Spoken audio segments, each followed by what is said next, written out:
When we start our Windows laptop or PC, a few software pop up automatically at the beginning. So we need to close those one by one, which is quite a hassle.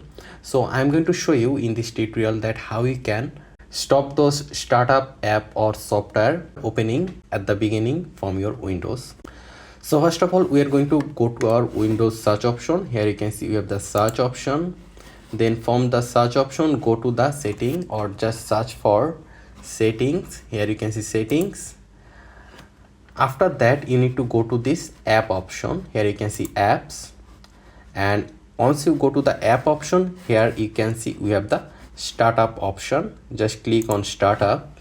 And once you click on startup, there you can see I have a few software or apps which will automatically open when I open my laptop. So I'm going to turn those off.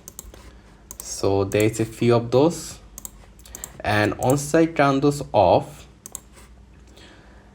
it means next time when I start my laptop, those apps or software will not start automatically. So I can now close this and my problem is solved. So this is how you can also solve your problem, and no longer any apps will bother you at the beginning when you start your laptop or PC. So I hope this was useful to you. If you have any question or suggestion, just let me know in the comment section. Make sure to subscribe, and I hope to see you in the future tutorials.